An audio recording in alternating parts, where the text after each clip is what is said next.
Dios.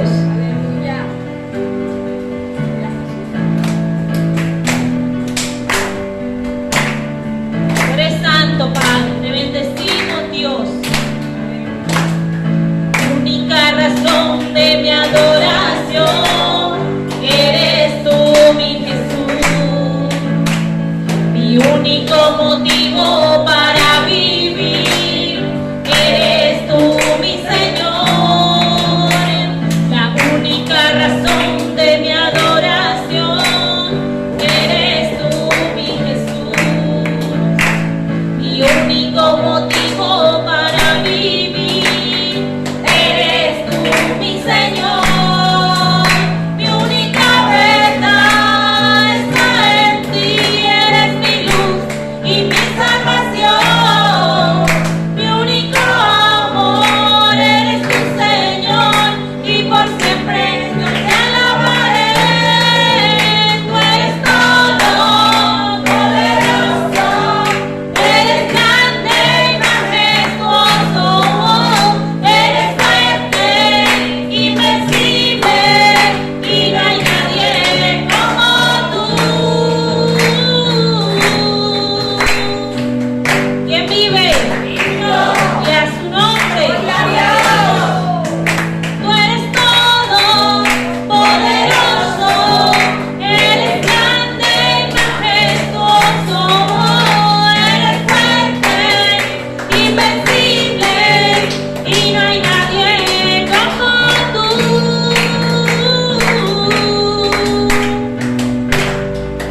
Te alabamos, Señor, te bendecimos, Padre. Exaltamos tu nombre, Señor, en esta mañana. Es la única razón de mi adoración, eres tú, mi Jesús. Mi único motivo para vivir, eres tú, mi Señor. Mi única verdad está en ti, eres mi luz y mi salvación. Mi único amor eres tu Señor, y por siempre yo te alabaré. Tú eres todo poderoso, eres grande, majestuoso, eres fuerte, invencible, y no hay nadie como tú. Tú eres todo poderoso, eres grande, majestuoso, eres fuerte, invencible, y no hay nadie como tú. Tú eres todo poderoso, eres grande, majestuoso, eres fuerte, invencible, y no hay nadie como tú.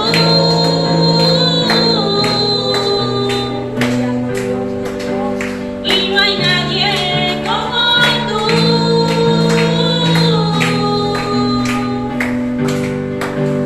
Y no hay nadie como tú. Un aplauso al Santo de Israel.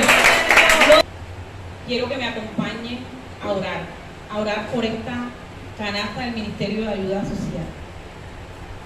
Bendito Dios y Padre nuestro, Señor, te damos las gracias, Señor, porque tú nos bendices, mi Rey. Tú bendices nuestra casa, nuestra familia, Señor, para traer bendiciones, Señor, a tu casa, Señor, para bendecirnos también a nosotros mismos, bendito Padre de la gloria. Por eso abro mi boca, expreso con mis labios, Señor, de darte las gracias, mi Rey, para que nos regales, Señor, ese alimento, bendito Dios, que necesitamos, Señor, para nuestro sustento diario, bendito Dios de la gloria, Señor. Y que tú sigas, Señor, multiplicando aún más, Señor, estos alimentos, Señor, para traer aquí, bendito Dios, a tu casa, Señor, a tu templo, bendito Dios. Gracias, Señor. Gracias, bendito Dios de la gloria, Señor. Bendito Padre amado, Señor. Grande eres tú y lleno de misericordia, y gracias, Señor, sobre tus hijos. Gracias, Señor. Te lo pedimos, Señor, que nos Provea, Señor, cada día más, Señor, para traer, Señor, con alegría, Señor, a tu casa estos alimentos, Señor, para poder bendecirnos, Señor, los unos a los otros. Gracias, Señor, en el nombre de Jesús. Amén y amén. Reciban de parte de Dios esa bendición. Esta vez pudimos bendecir a 3 familias, ¿verdad? Esperemos en Dios, en Cristo Jesús, que puedan ser 4 o 5 más, ¿verdad?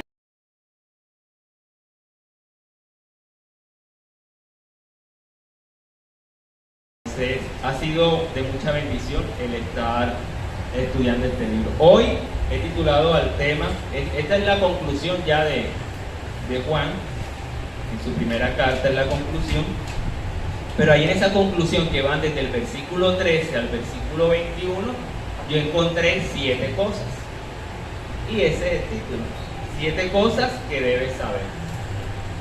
Que le queda así como estilo tutoriales que hay por allí, 3 maneras de cómo hacer crecer el cabello, 4 maneras de cómo estar más bello, no sé, como una serie de tutoriales. Entonces allí vemos en estos versículos del 13 al 21, 7 cosas que debes saber.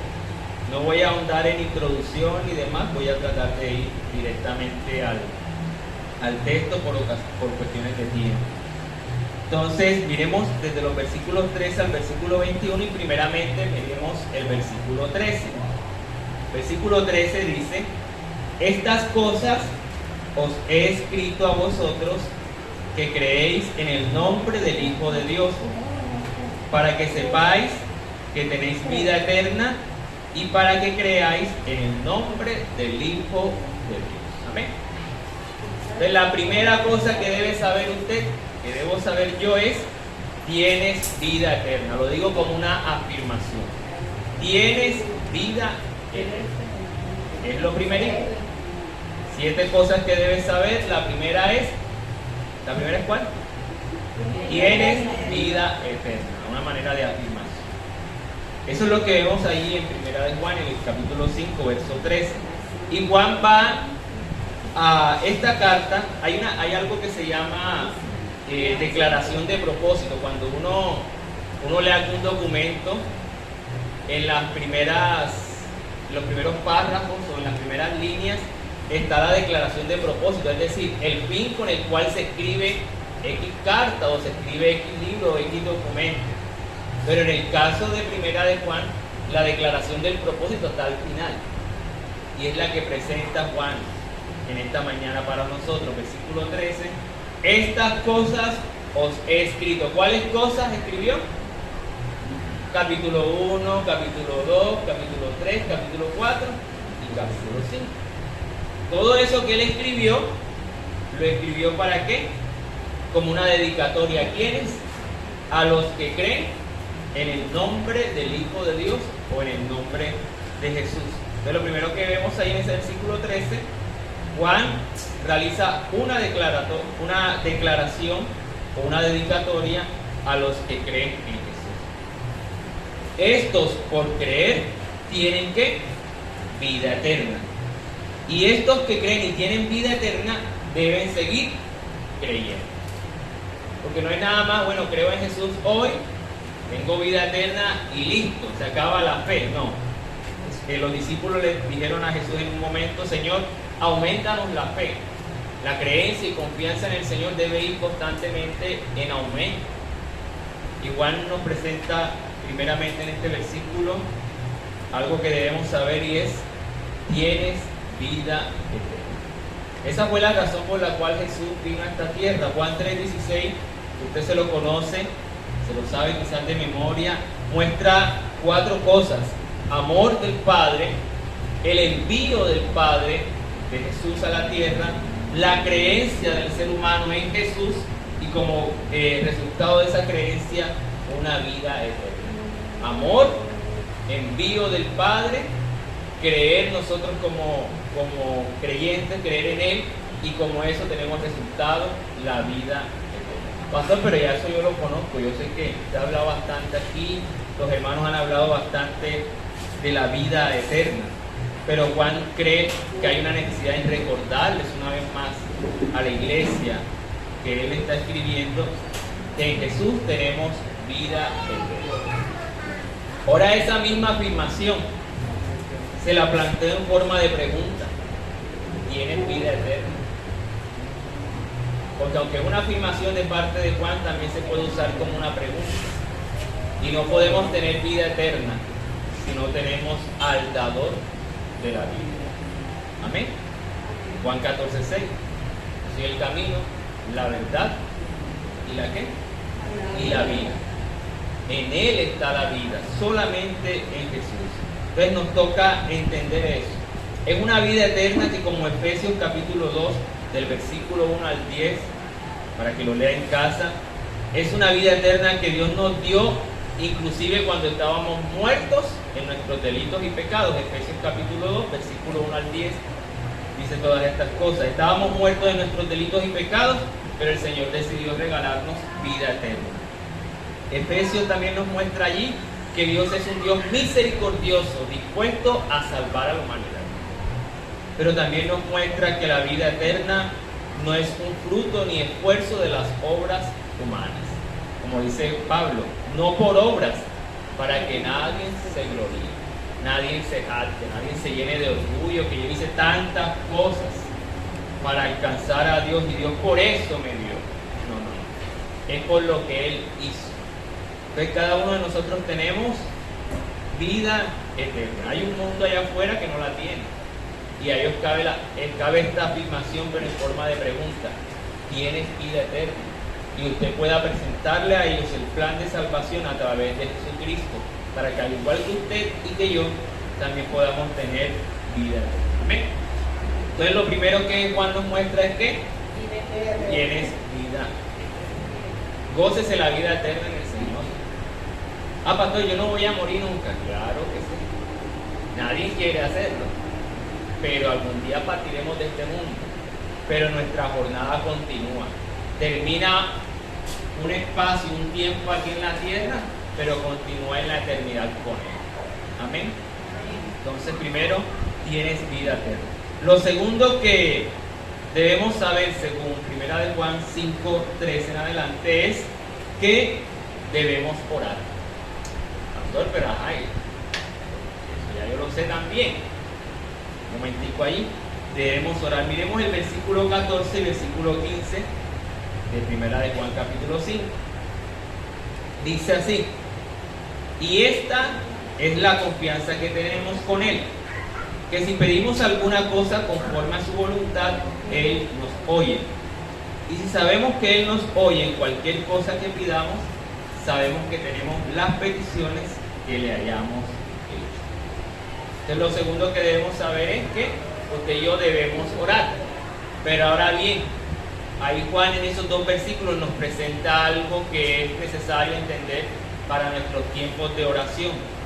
Y lo primero es acercarte con confianza a Dios, ¿cierto? Y esta es la confianza. Dice el libro de Hebreos también: acercaos pues confiadamente. Usted no se acerca a Dios con el temor de que le vaya a hacer un mal, no. Se acerca con confianza, con la confianza que le brinda un padre para dialogar con usted. Ayer, y yo creo que por lo que he visto, que Dios respondió.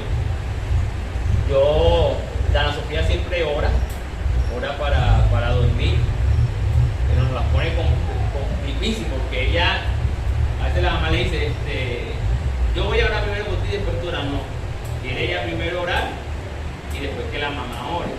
Entonces a veces la mamá también le dice, no, tu papá va a orar por los dos. No, entonces ella quiere ella y la mamá, ella y el papá, y después dormirse tranquilo.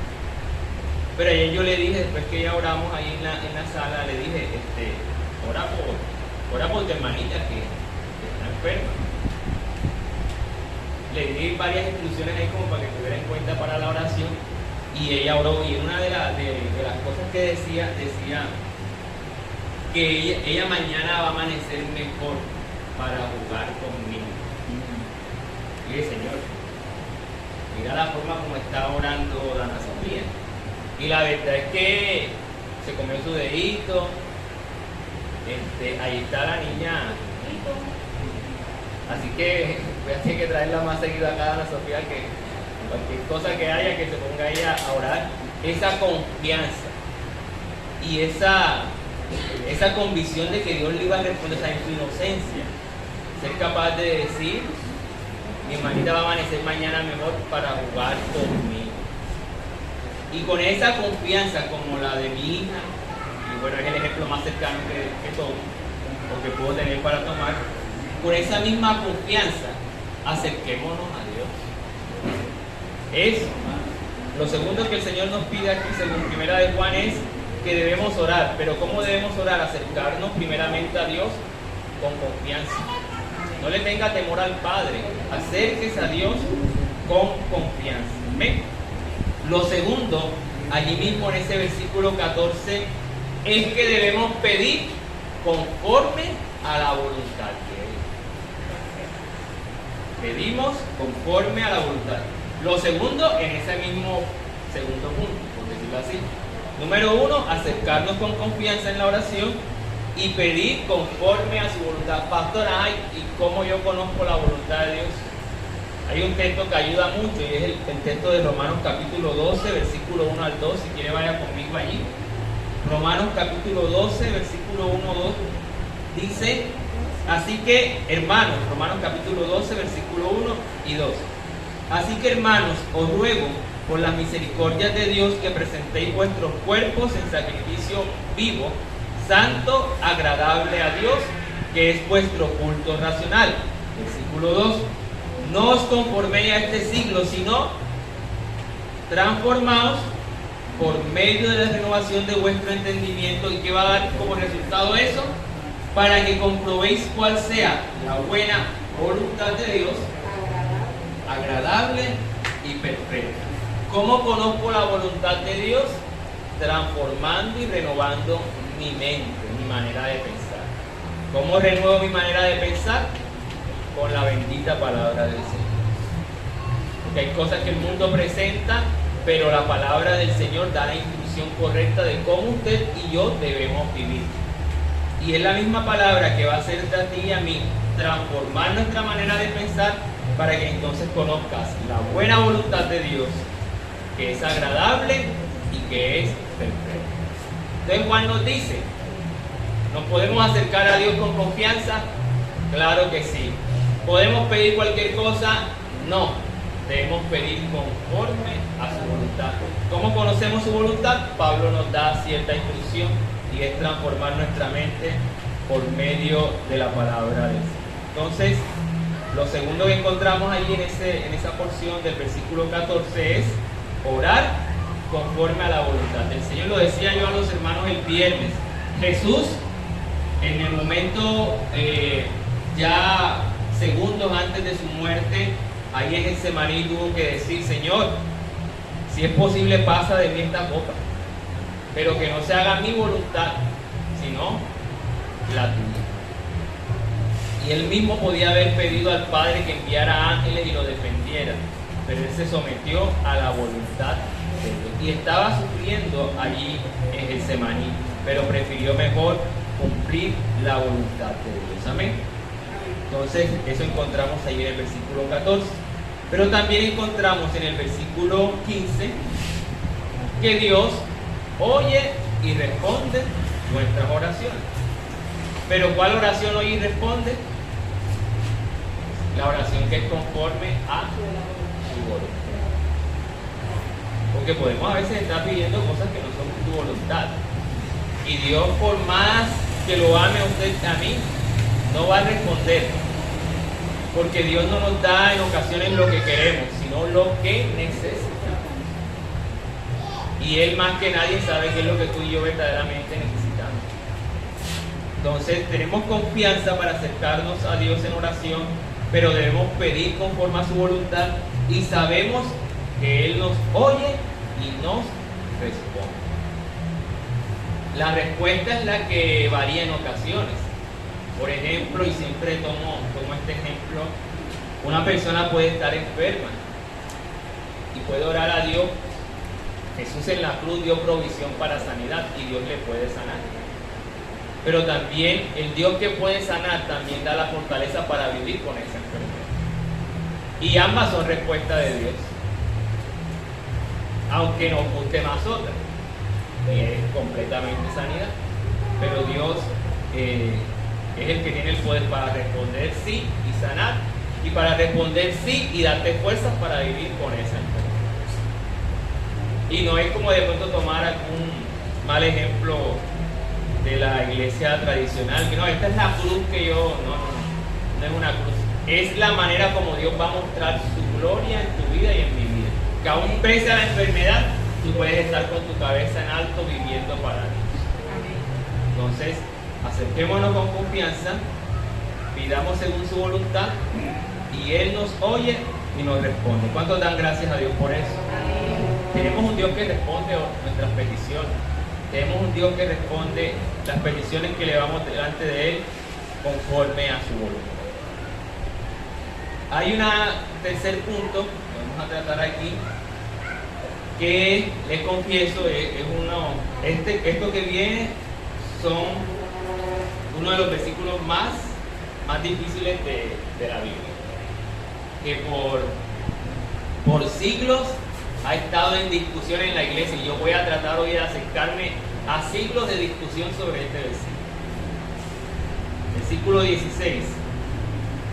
Si alguno viera a su hermano cometer pecado que no sea de muerte, pedirá y Dios le dará vida.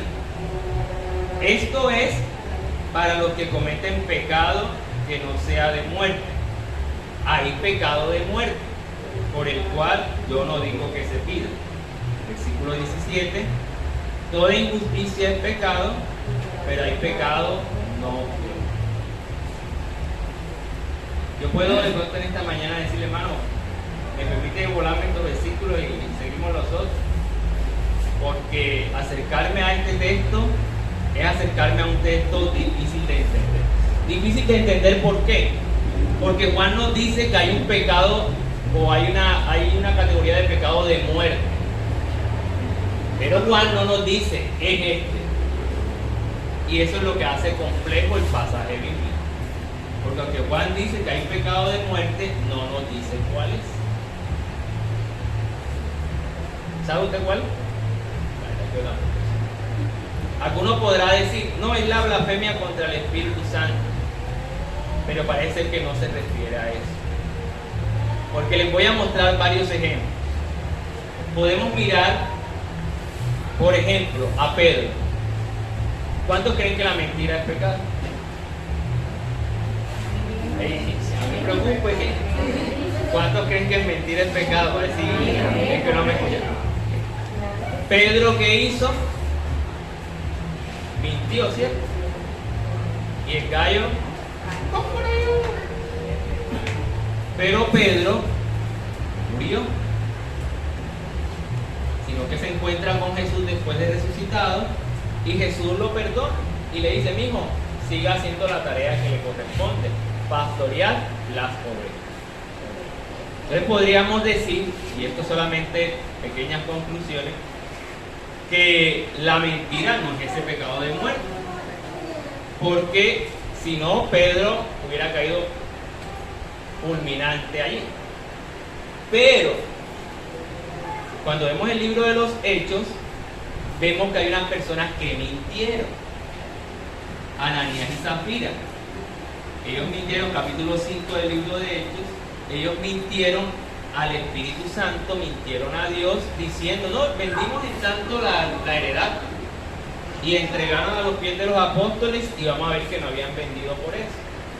Y cayó el padre de familia, muertecito. Luego entró la mujer y le dijo Pedro, ahí llevan a su marido y después vas tú. Y ella efectivamente también murió. Dice que llegó temor a la iglesia por causa de eso. Entonces, mire, Pedro mintió y no murió. Ananías y Zafira mintieron y se murieron. Entonces, les voy a decir algo aquí muy complejo. Quien determina juicio sobre la vida de la persona es Dios. Por tanto, nada más con estos dos versículos, yo no puedo decir mentir sí o no lleva a la muerte. Porque las consecuencias del pecado solo las conoce Dios.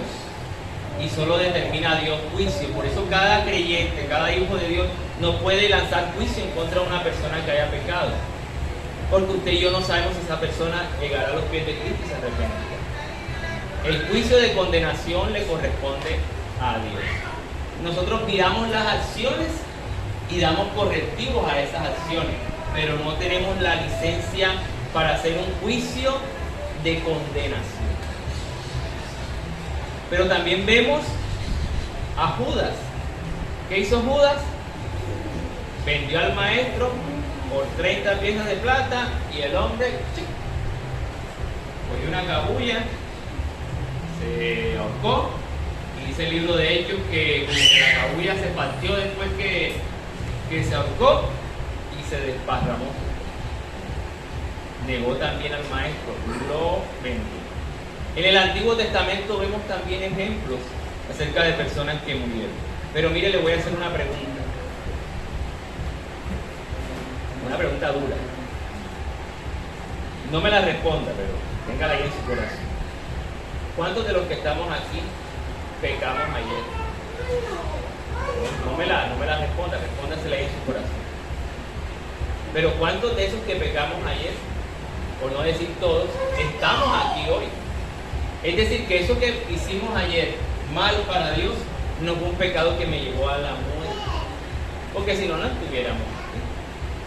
Entonces vuelvo y repito, el pasaje es complicado porque Juan no nos dice este es el pecado del muerto.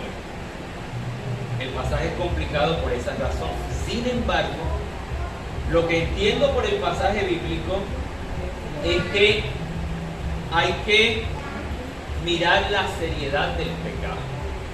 Eso es lo que veo en el pasaje. También parece ser que cuando Juan dice no oren por aquellos que están cometiendo pecados de muerte, pareciera ser que es una forma de Juan decir, hay personas que se le ha llamado la atención, hay personas que en la iglesia se le han corregido, pero siguen persistiendo en esa actitud de pecado. Ya usted le corrigió, déjelo a él con Dios. Porque hay personas desafortunadamente así, que fallan de manera deliberada, de manera voluntaria. Y Juan dice, déjelo en manos de Dios. Y que el Señor sea tomando su vida y haciendo lo que a él bien le convenga o lo que él está cosechando por causa de su culpa. Entonces, este pasaje es complicado por eso, mis hermanos. Pero creo que el énfasis de Juan aquí es mostrarnos lo serio que es el pecado. El pecado no es cualquier cosa. Romanos capítulo 8 va a decir que la paga del pecado es. Romanos también va a decir que el pecado viene a nuestras vidas si se toma la atribución de un Señor que te gobierna. O sea, no es cualquier cosa, no es juguetear con el pecado, que mañana lo dejo. No.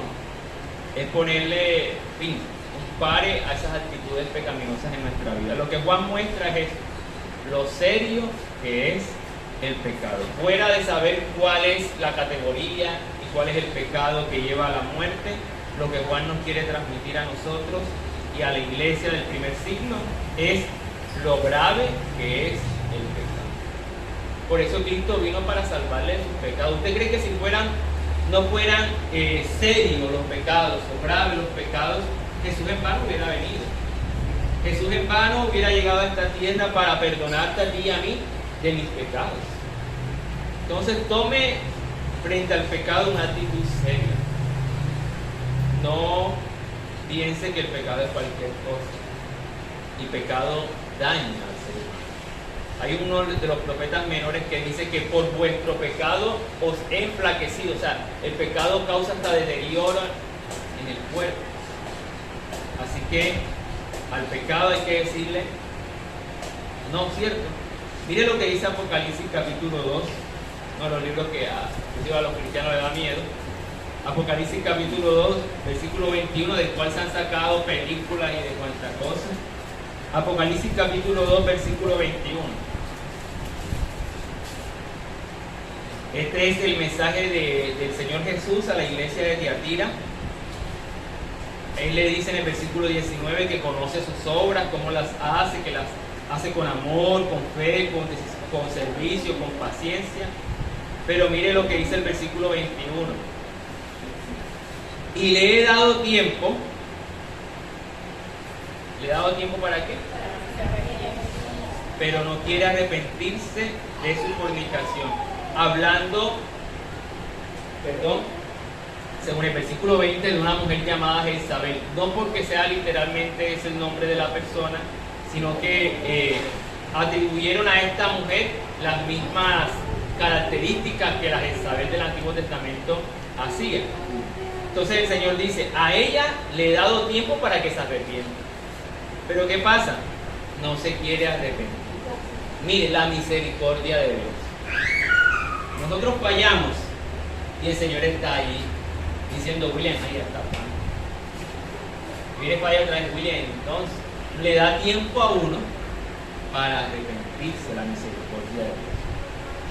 Pero llegará un momento en que ya no habrá posibilidad de que usted y yo lo hagamos. Por tanto, mientras tengamos vida, estemos a cuentas con el Señor. Amén. Y Él nos da ese tiempo de gracia para acercarnos al Señor si te he fallado. Trata con mi vida. Creo que esta semana les envié esa canción de Barat, Háblame. Una cosa impactante, esa adoración que Él canta. Háblame, Señor, por favor, corrígeme. Si ves que me estoy desviando, vuélveme. Ese es el cristiano que es sincero con Dios y que sabe que hemos fallado. Pero que abogado, como dice Primera de Juan también, abogado tenemos para con el Padre, a Jesucristo el Justo. Un aplauso al Señor con él.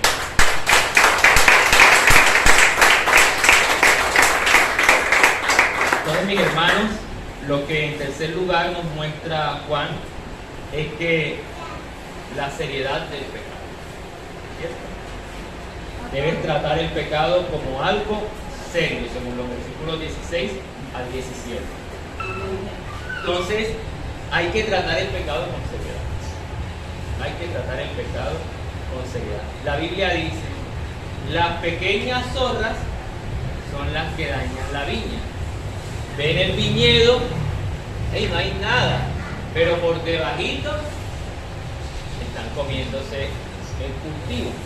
Hay pecados que parecen ante sus ojos y mis ojos así pequeñitos, pero eso va creciendo. El poquito de levadura, está la hermana Rocío que sabe también de eso. Poquito de levadura a una masita de harina, al ratito si usted se descuida, entonces el pecado también causa ese efecto. Poquito a poquito ahí va haciendo un efecto negativo en nuestra vida. Amén. Entonces hay que tratar el pecado con seriedad. Cuarto punto, ya nos falta poquito. Versículo 18. Voy a leerlo en la versión Nueva Traducción Viviente, versículo 18 del capítulo 5. Sabemos que los hijos de Dios no se caracterizan por practicar el pecado, porque el Hijo de Dios los mantiene protegidos y el maligno no puede tocar. Repito, sabemos que los hijos de Dios se caracterizan por no practicar el pecado, porque el Hijo de Dios los mantiene protegidos y el maligno no puede tocar. Hemos leído toda la primera carta de Juan y nos damos cuenta que Juan reconoce que el ser humano, cristiano o no, peca. Eso lo reconoce Juan. Pero Juan hace una exhortación para que el cristiano no peque, no practique el pecado. Y permítame devolverme porque me salté algo que quería decirles importante. Recuerde que en la parte de la oración dijimos que la oración que Dios contesta es una oración conforme a ¿qué? Su voluntad. Entonces mire el versículo 16 una vez más. Si alguno viera a su hermano cometer pecado que no sea de muerte, pedirá y Dios le dará vida. Esto es una oración conforme a la voluntad de Dios. Veo a mi hermano que está fallando y ¿qué hago? Oro por él porque es mi hermano quien creyó en Jesús, quien aceptó a Jesús en su corazón, y Dios le va a dar vida, es decir, le va a dar fuerza para vencer el pecado. Usted podrá orar por él para que Dios lo ayude, también podrá aconsejarlo, también podrá exhortarlo, corregirlo, pero todo esto en amor y en paciencia con ese hermano o esa hermana. Si alguno viene, no todos lo podemos ver, pero si alguno por casualidad ve al hermano, ve al pastor, lo que no debe hacer, ore por el pastor. Y si ve que el pastor todavía sigue ahí, acérquesele en amor, el pastor, en amor, en confianza, en paciencia, y ayúdelo a salir de eso, porque eso es una petición conforme a la voluntad de Dios.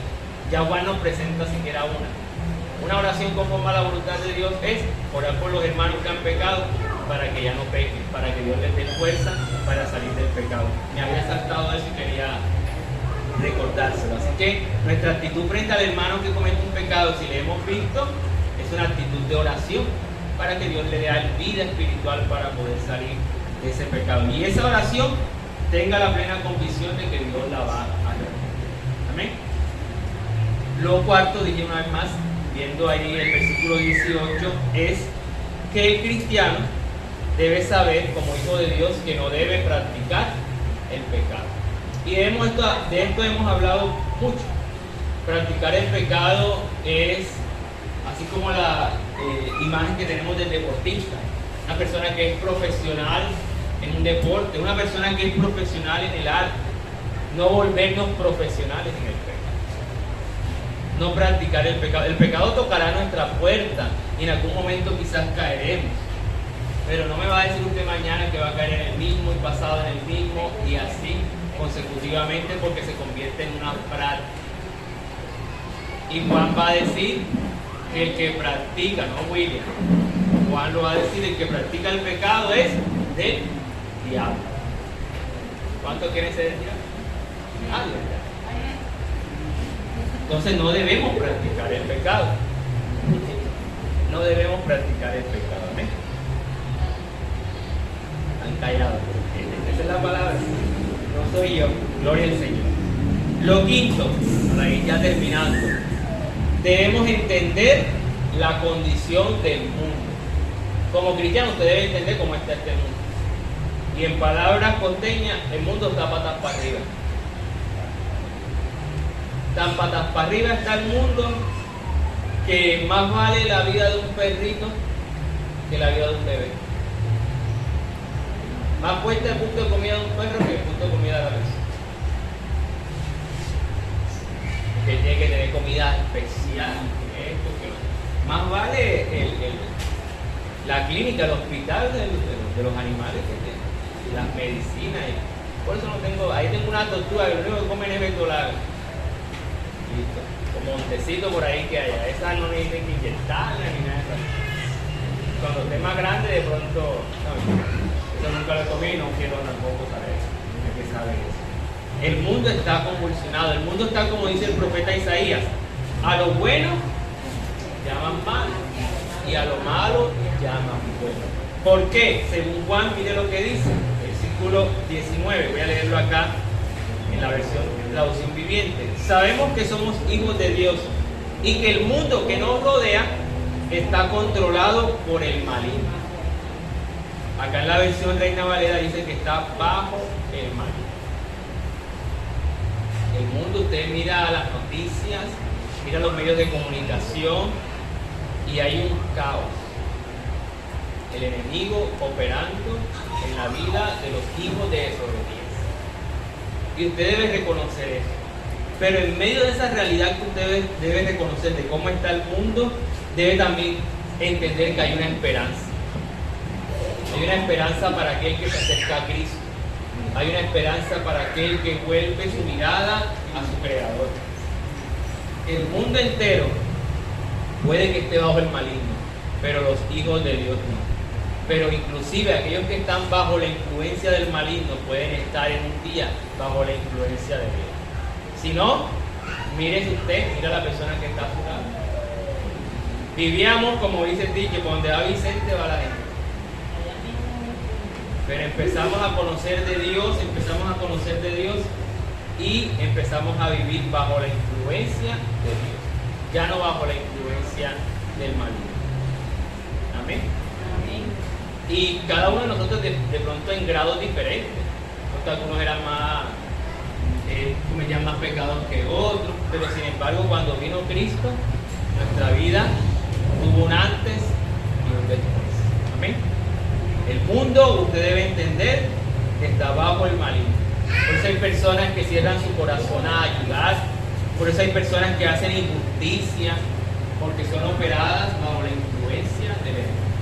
Pero ninguno de nosotros que estamos aquí, amén, estamos bajo la influencia del enemigo, sino bajo la influencia del poder de Dios. Amén. Debemos entender eso, la condición del mundo. Sexto, ya nos faltaría último. Sexto, en Jesús y con Jesús puedo conocer profundamente a Dios el Padre. En Jesús y con Jesús puedo conocer profundamente a Dios el Padre. Versículo 20. Pero sabemos que el Hijo de Dios ha venido y nos ha dado entendimiento para conocer al que es verdadero. Y estamos en el verdadero, en su Hijo Jesucristo. Este es el verdadero Dios y la vida eterna. Muchas personas pueden decir, no, es que yo no conozco a Dios, muéstrame a Dios. La Biblia dice que en Jesús habita toda la deidad, habita toda la plenitud de Dios. Entonces, para conocer a Dios, el Padre, hay que conocer a Jesús. Para conocer a Jesús, debes tener un encuentro con Él y leer de su palabra a través de los evangelios. Jesús se lo dijo a uno de sus discípulos: el que me ha visto a mí, ha visto al Padre, porque yo y el Padre somos uno. Escuchaba una frase, no recuerdo quién es el autor de esa frase, que decía lo siguiente: Dios mío, líbrame de mi Dios. Raro. Dios mío, líbrame de mi Dios. ¿Qué quería decir este hombre con esa frase? De que en muchas ocasiones nos hacemos un Dios a nuestra manera de pensar. Creemos que Dios es como nos los imaginamos, pero la manera más sencilla de entender a Dios es viendo a Jesús.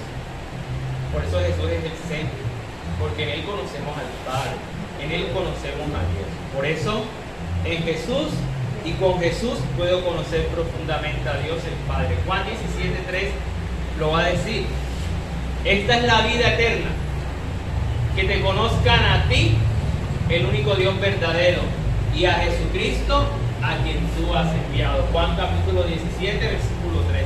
Esta es la vida eterna, que te conozcan a ti y a Jesucristo, a quien has enviado. ¿Quieres conocer a Dios? Conoce a Jesús a través de los evangelios.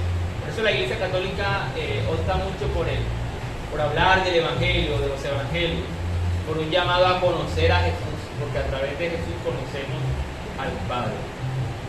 No es cualquier Dios, es el Dios que nos muestra Jesús. Entonces, eso como sexto punto. Y séptimo, ya para irnos tranquilos a casa, comillas, es lo que está en el versículo 21. Aquí en Primera de Juan, en la versión Reina Valera, dice: hijitos, guardaos de los ídolos. Sinceramente, a una primera lectura, como dice mi mamá, nada tiene que ver gato con la taza. Ese hijitos, guardaos de los ídolos, parece que no encajara. Parece que estuviera ahí como que añadido. Y termina diciendo: amén. Hijitos, guardaos de los ídolos. Amén. ¿Qué es un ídolo? La respuesta más sencilla, lo que Ana está diciendo, y más conocida, es una imagen, una estatua. Pero un ídolo es todo lo que ocupa el lugar de Dios. Y no necesariamente es una imagen o una estatua. Puede ser inclusive un trabajo. Puede ser inclusive los hijos. Puede ser inclusive un negocio. Podemos idolatrar eso, que tome el lugar de Dios. No en vano Jesús dijo: no podéis servir a dos señores, o amarás a uno y aborrecerás al otro. Entonces, un ídolo es todo aquello que toma el lugar de Dios.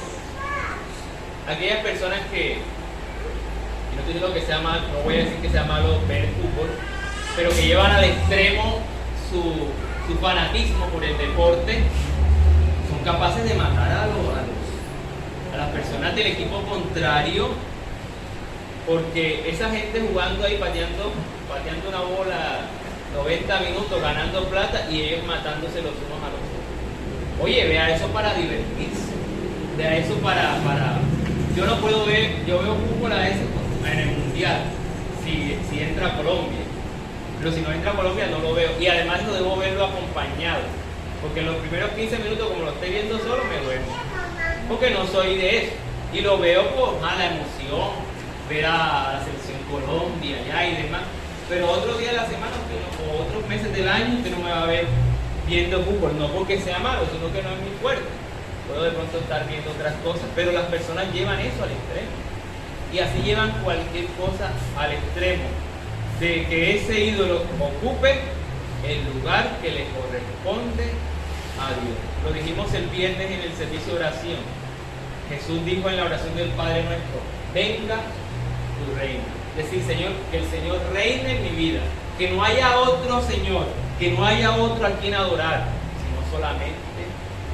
Amén. ¿Y por qué Juan le dice eso? Porque entre otras cosas usted sabe que los que se habían infiltrado en la iglesia en el tiempo de Juan habían mostrado un nuevo Jesús, un Jesús que supuestamente no había venido en cuerpo, es decir, que se estaban haciendo un Jesús a su manera, un ídolo. Mis hermanos, Dios nos ayude, y la exhortación de Juan es: guárdense, cuidado con los ídolos, porque el seguir un ídolo se convierte en un acto idolátrico, y la idolatría es pecado, reseñado ahí en los 10 mandamientos como un pecado que a Dios le desagrada, y es que alguien tome el lugar de, ni siquiera el pastor. Yo soy el pastor como figura que Dios ha colocado en este lugar, pero Dios es el dueño de la iglesia, y aún hay personas que colocan al pastor como ídolo, a idolatrarlo. Y no, Señor, yo soy un aprendiz más como ustedes. Yo soy como una serie que me vi varios capítulos, jefe encubierto. Yo soy como el jefe encubierto. ¿Qué hacía el jefe encubierto? Trabajaba, si por decir que era una empresa de costura, el jefe llegaba con un disfraz para también ponerse a coser como lo hacían las mujeres que estaban ahí, y después ese hombre valoraba el trabajo que hacían sus trabajadores en la empresa. Yo soy el jefe, pero estoy también metido entre ustedes sirvientes, porque también yo estoy en la posición de aprender junto con ustedes. No me vea como lo máximo, ¿no? Respéteme, valóreme y demás, lo que usted tenga en su corazón, pero entienda que por encima de eso está Dios. Vuelvo y repito, porque hay iglesias en las cuales inclusive el pastor se convierte en un ídolo. Si el pastor no ora, no pasa nada. Si el pastor no me echa la bendición, ese día mira súper mal. No. Que Dios se la eche. Una figura costeña, que écheme la bendición, no, que Dios le dé la bendición. Y eso es suficiente para usted y para mí. Entonces, hemos mirado 7 cosas. ¿Quién me las puede recordar? 7 cosas hemos mirado, 7 cosas que debemos saber. ¿Cuáles son esas 7 cosas? Ahí si usted tomó ahí apunte. Número 1, tienes vida eterna. Número 2, tercero, como decía el pastor Eddie Pinto, el pastor Eddie tiene esa frase: Trata la seriedad. Hay que tratarla seriedamente. Cuarto. El cristiano como hijo de Dios no debe practicar el pecado.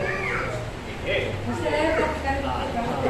El cristiano como hijo de Dios no debe practicar el pecado. Quinto. Debemos entender la conciencia de Dios. Sexto.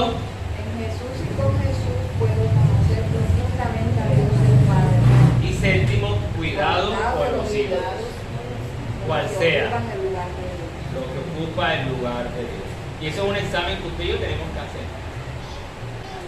Que mis hermanos, Juan termina con esta conclusión, recordando muchas cosas para mi vida, para su vida, para la vida de la iglesia en el primer siglo. Y son las cosas que debemos saber. Amén. Quiero que se coloque en pie, vamos a orar. Vamos a darle gracias al Señor.